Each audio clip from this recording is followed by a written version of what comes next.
Je suis absolument ravi de vous savoir nombreux.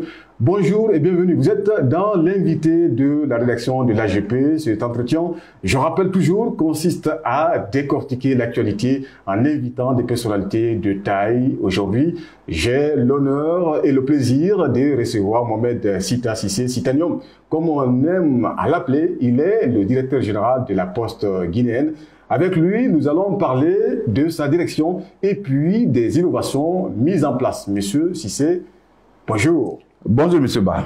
Monsieur Mohamed Sita Cissé est un pur produit de l'université guinéenne et puis il a été, il faut le dire, un acteur majeur de la culture nationale. Et puis Sitanium a été parmi les 100 personnalités qui ont fait bouger la Guinée en 2022. Et il faut encore le dire que Monsieur Mohamed Sita Cissé est un ingénieur en télécom. Et puis, avant de lui poser cette première question, il faut rappeler que chaque timbre émis par la Poste guinéenne est une fenêtre ouverte sur la richesse culturelle, historique et naturelle de notre pays.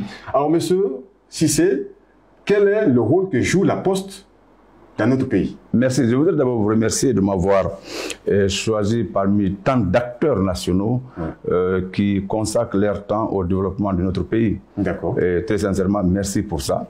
Dans un terme aussi facile, compréhensif, oui. La Poste, c'est cette institution qui est chargée de la levée et de la distribution des colis et courriers. Alors la Poste est le maillon essentiel de l'économie nationale. C'est le véritable levier économique. Par le passé, avant même notre indépendance, la Poste a joué un rôle extrêmement important dans l'écosystème de notre pays. Parce que c'est la Poste qui facilitait le déplacement des personnes, c'est la Poste qui aussi facilitait la communication entre les personnes, c'est la Poste aussi qui facilitait aussi le déplacement, c'est-à-dire la livraison des colis et courriers de tous les citoyens. Alors la Poste est un maillon essentiel dans l'économie nationale d'un pays. Alors la question suivante, Monsieur Sita, moi j'aime vous appeler Sitanium comme les autres personnes. Après votre nomination à la tête de cette direction, dans quel état vous avez trouvé la Poste guinéenne? Je voudrais vous dire d'abord, pour qu'on puisse se comprendre. Vous savez, avant que je ne sois à la tête de la Poste guinéenne, la Poste était un EPA, c'est-à-dire c'était un établissement à caractère économique et industriel. D'accord. Alors, il fallait aller dans une réforme totale de la Poste pour ramener la Poste vers une société anonyme, pour qu'elle puisse avoir une certaine autonomie de gestion dotée d'un conseil d'administration. Alors quand j'ai pris fonction, effectivement, le 22 décembre 2021, j'ai recruté un cabinet qui a fait un diagnostic total, d'abord diagnostic organisationnel, diagnostic financier, et diagnostic même juridique, pour comprendre dans quel état je trouvais l'institution. Mais quand le cabinet m'a présenté le résultat, en toute honnêteté, j'ai eu peur d'abord de me jeter dans cette bataille pour la gestion de la Poste. Mais comme c'est une confiance qui m'a été portée par le chef de l'État, je me suis dit, je suis un pur produit de l'école guinéenne et je suis fils du pays, il fallait m'engager dans la bataille. C'est ce qui m'a permis, à travers ces instituts, à définir des piliers pour la gestion de la Poste. On va en parler bientôt. Oui, justement, par rapport à cet état, l'état dans lequel vous avez trouvé la Poste guinéenne, je rappelle juste cette phrase du chef de l'État, le président de la République, qui disait, lorsque vous preniez fonction, est-ce que vous allez ramener la Poste guinéenne dans sa gloire? C'est-à-dire qu'à l'époque, un simple élève avait son compte bancaire, un paysan pouvait bancariser ses avoirs. Est-ce que, Monsieur Sitanium, vous êtes dans cette dynamique? Merci. Je voudrais d'abord vous dire, lorsque le chef de l'État m'a reçu et en me confiant la Poste, il m'a dit une phrase qui est restée dans mon cœur et dans mon esprit. D'accord. Faites tout possible pour que la Poste puisse connaître encore le succès qu'elle a connu par le passé dans notre pays. C'est ce qui m'a permis de m'asseoir avec une équipe restreinte pour définir des priorités à travers 4 piliers. 4 piliers essentiels pour la redynamisation et pour la relance des activités postales dans notre pays. Le premier pilier qui est extrêmement important, sur lequel les trois autres piliers se reposent, c'est le document de politique et de stratégie du secteur postal dans notre pays. D'accord. Mais qui devait faire ce document? C'est le ministère. Alors je me suis adressé au ministère, ce document a été élaboré, et à travers ce document, nous avons pu bâtir, comme on appelle, un plan stratégique défini sur sur 5 ans. Et c'est autour de ce plan stratégique qu'un contrat-programme a été élaboré entre l'État et la Poste, parce qu'en fonction de ce contrat-programme que l'État va évaluer les efforts qui ont été faits et pour dire qu'est-ce que vous avez fait, qu'est-ce qui n'a pas été fait, et qu'est-ce qui attend, quelles sont vos perspectives, et en même temps, quels sont les moyens que vous demandez pour continuer vos différentes réformes. Ça, c'était le premier pilier. Le second pilier, le cœur de la Poste, c'est quoi? La Poste est un cœur de métier, comme je vous l'ai défini tout à l'heure. C'est la levée et la distribution des colis et courriers.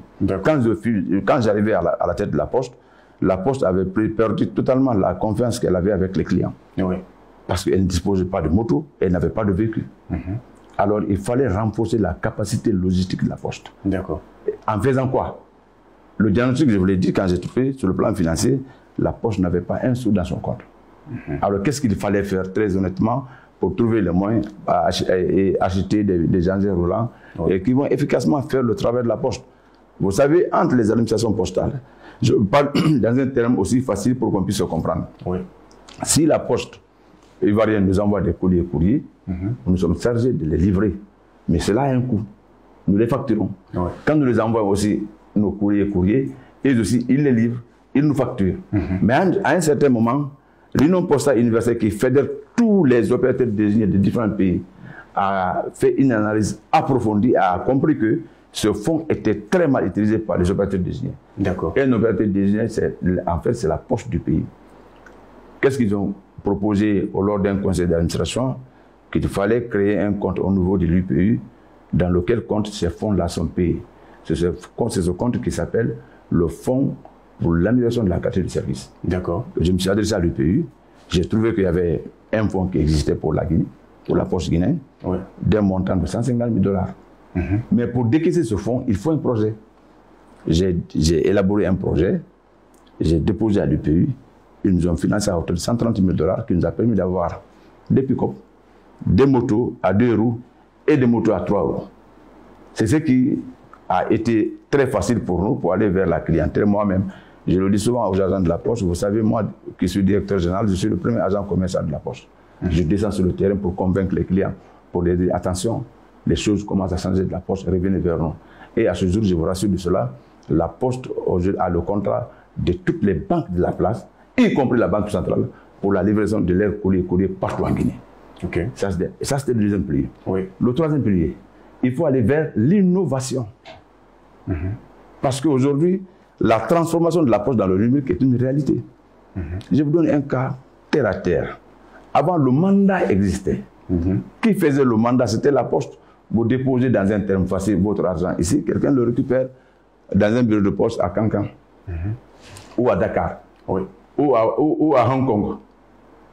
Alors aujourd'hui, ce que les sociétés de téléphonie font, le transfert d'argent qu'ils font aujourd'hui, c'est un travail traditionnel de la Poste. Est-ce que la Poste doit rester en marge de cela? Moi, je me suis dit non. J'ai réuni une équipe technique autour de moi. Nous avons réfléchi, on a approfondi la réflexion et on s'est dit qu'il faut aller vers le développement d'une plateforme de paiement de masse et de transfert d'argent. Cette plateforme a été développée. Elle existe aujourd'hui. Dans quelques mois, nous allons mettre cette plateforme sur le marché. Pourquoi nous parlons de paiement de masse? Je prends vous, M. Ba. Il y a votre facture d'eau qui arrive dans votre bureau. Des fois, vous avez des difficultés à quitter le travail pour aller payer la facture. Mais il y a des moments où vous ne connaissez même pas où se trouve l'agence de EDG. Mais nous, on peut vous faciliter à travers la plateforme à payer votre facture. Vous restez dans votre bureau, vous utilisez cette plateforme, vous payez votre facture et votre reçu vous parvient automatiquement sur votre téléphone. On a aussi développé une plateforme d'achat en ligne. Ça, c'est une recommandation express de l'Union postale universelle pour que les différentes postes de différents pays développent des plateformes d'achat en ligne pour faciliter la vie des citoyens. Vous restez ici aujourd'hui, vous faites des achats en ligne, votre colis, votre marchandise vous parvient à la maison ou dans votre bureau de poste. Voilà. Alors, voici les 2 plateformes qu'on a développées dans le cadre de l'innovation. Mais on est allé plus loin dans le cadre de l'innovation. Nous nous sommes dit, avant, comme vous le disiez, un simple élève pouvait avoir un compte bancaire. Il y a les services financiers postaux. C'est la loi qui consacre ça à l'opérateur désigné qui est la Poste. Alors, on s'est convenu avec la tutelle technique à l'époque, il n'avait pas un conseil d'administration, d'aller vers la mise en place d'une banque postale. Mais nous avons opté pour une microfinance légère parce que la Poste, quelque part, a une mission sociale.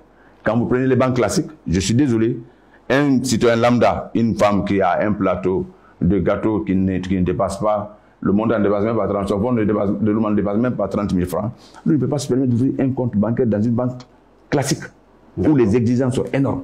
Mais vers les microfinances aussi légères, avec 5 000 francs, vous ouvrez votre compte et cette femme qui a son plateau là, cette institution de microfinance peut la prêter de l'argent pour l'aider à fructifier son école. Le quatrième pilier, c'est la formation, le renforcement des capacités en ressources humaines. Il faut former le personnel, il faut rajeunir le personnel.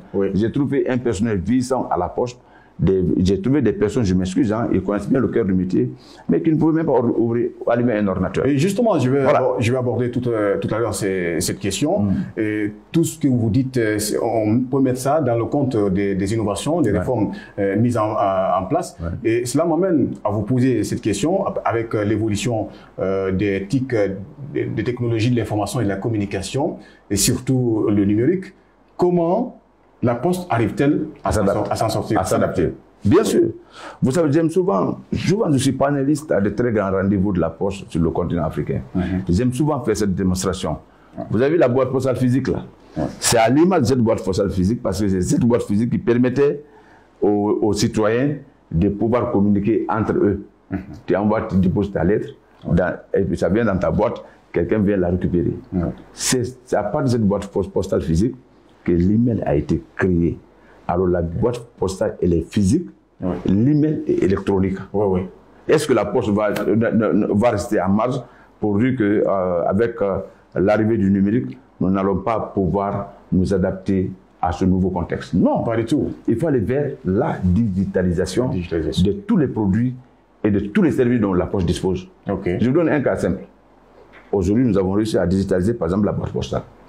Avant, quelqu'un qui est à Koya, pour avoir un numéro de boîte postale, il faut qu'il vienne à Conakry pour souscrire. Il y a un effort physique, il y a un effort financier. Nous avons réduit ça. Vous restez dans votre bureau, vous restez à Yukunkum, vous restez à Panjiajou, vous restez en Bonnet, à Farana, partout. Vous pouvez vous abonner en ligne, vous pouvez payer votre abonnement en ligne, vous pouvez vous réabonner en ligne. En moins de 24 heures? Non, mais même pas 24 heures, c'est automatique. Vous rentrez sur le site pour obtenir une boîte postale. Une boîte postale, oui. Alors, on va aller beaucoup plus loin encore parce que nous sommes permis aujourd'hui de développer une application qui sera mise sur le marché. Quand vous nous confiez par exemple votre colis ou votre courrier à envoyer par exemple à Machanta, à envoyer à Paris, vous pouvez faire le suivi de ce colis jusqu'à sa destination. D'accord. Ça, c'est de vous rapprocher plus de votre destinataire. Alors, la question que je voudrais poser, l'existence des opérateurs clandestins, comment vous parvenez, c'est-à-dire à résister? Est-ce que leur existence vous rend la tâche très difficile? Il y a une loi qui consacre à cela pour essayer de les réprimer et de les enlever sur le marché. Mais cette loi, cette lutte est exclusivement réservée à l'autorité de régulation des postes et télécommunications de la RPT. Et c'est que je vais vous donner cette information à ce jour. Ils sont dans un combat de démantèlement de tous ces clandestins qui sont sur le marché national. Sinon, il y a des acteurs privés qui existent, qui sont reconnus, qui ont des licences avec l'autorité de régulation. Et on les appelle les acteurs du secteur élargi. Voilà, c'est les acteurs du secteur élargi. Ils sont encadrés à travers une loi. Mais la Poste guinéenne est la seule entité en République de Guinée qui est chargée du service postal universel. Ça veut dire quoi? Nous devons être partout en Guinée. Nous devons faciliter à tous les citoyens guinéens de bénéficier de tous les services offerts par l'État guinéen. D'accord. Voilà. Alors, je voudrais aussi vous poser cette question. La Poste, qui est aussi un moyen de valorisation de notre patrimoine national, est-ce que, au sein de votre direction, il y a des initiatives qui sont envisagées dans ce sens? Patrimoine culturel. Bien sûr. Vous l'avez défini tout à l'heure. Vous n'avez pas d'un timbre. Le timbre, en vendant un timbre guinéen partout dans le monde, ça vend aussi le patrimoine culturel national. C'est pourquoi nous sommes allés plus loin dans cette optique en signant avec une entité, une filiale de la Poste française. C'est pour pouvoir avoir des postes sécurisés et pour rester dans le réseau des collectionneurs de timbres dans le monde entier. Mais ça, Quand moi j'ai pris fonction, j'ai vu des timbres guinéens où il y avait Bonaparte, en tout cas des héros occidentaux, qui n'a rien à voir avec notre histoire. Et nous avons des très grands héros qui ont fait la fierté du continent africain. Et nous avons des très grands sites touristiques. Nous avons eu des très grands footballeurs dans ce pays. Des très grands artistes. Vous prenez celui Kandia Kouyaté en 1975 qui a eu le disque d'or de Charles Cros. C'est une fierté, c'est le premier Africain à avoir un disque d'or. C'est une fierté, on n'en parle même plus. Mais si on voit la tête de ce Kandia sur un timbre, un collectionneur de timbres, il connaît bien cette histoire, ça va lui l'amener à aller chercher un disque de ce Kandia quelque part. En termes de droits d'auteur, vous avez participé à aider un peu la famille de cet artiste. Alors la Poste aussi est une entité qui est chargée à valoriser le patrimoine culturel guinéen à travers le service philatélique, c'est-à-dire les timbres et les cartes postales. On va entamer la dernière question. Quelles sont les difficultés que vous rencontrez au sein de votre direction, dans votre management? Bon, les difficultés sont énormes. Vous savez, des fois, ce n'est pas facile que le personnel épouse votre vision. Quand vous venez avec un rythme de réforme, et les gens sont déjà habitués à un certain comportement, ce n'est pas facile qu'ils épousent, comme on appelle, votre vision. Mais de l'autre côté, il y a aussi d'autres difficultés d'ordre financier, ça existe partout. La lenteur dans le traitement des dossiers administratifs, ça existe. Ça, c'est partout en Guinée. Ça, ce sont des difficultés énormes. Mais ce qui est sûr, aujourd'hui, c'est le moment pour moi de remercier ma ministre qui accompagne aujourd'hui la Poste, parce que nous sommes inscrits dans sa vision. Et justement, c'est l'occasion de transmettre un message particulier aux autorités. Allez-y. Oui. Alors, je voudrais très honnêtement profiter de ce plateau pour d'abord remercier très honnêtement le président de la République, le général de corps d'armée, Mamadi Doumbouya, qui a porté sa confiance sur ma personne pour engager des réformes très approfondies et qui vont aller dans le sens à l'amélioration du cadre de vie du Guinéen. Merci au général président Mamadi Doumbouya. Et encore, remercier ma ministre, Rose Paula Plessimou. Moi, je m'inscris dans sa vision qui est celle de faire de la Poste guinéenne le véritable levier économique de notre pays. Et aujourd'hui, elle nous accompagne. Elle-même, elle est la première actrice aujourd'hui à la réforme du secteur postal dans notre pays. Et je voudrais aussi profiter de votre plateau pour dire à tous les travailleurs de la Poste guinéenne, merci pour leur accompagnement et je compte sur eux pour m'accompagner dans la réforme qu'on a engagée pour faire de la Poste, comme Madame la ministre aime souvent le dire, le véritable levier économique de notre pays. Et merci aux médias, surtout l'AGP, qui a un plateau aussi flambant neuf de cette manière. Merci pour les compliments. C'est vraiment joli. Et je pense bien que mon service de communication va s'inspirer de votre plateau pour avoir le même genre de plateau à la Poste guinéenne. Merci. Merci, M. Cissé. Merci d'avoir accepté notre invitation. Alors, chers internautes, c'est sur ces mots aimables de M. Citanium, directeur général de la Poste guinéenne, qu'on va mettre fin à cet entretien. Merci à vous. Merci également à l'équipe technique qui est très disponible, je le répète toujours. Je suis vraiment ravi. Et merci également à nos amis de la RTG qui rediffusent cet entretien. Merci de consulter notre site web, le www.agpguinée.com. AGP au cœur de l'information.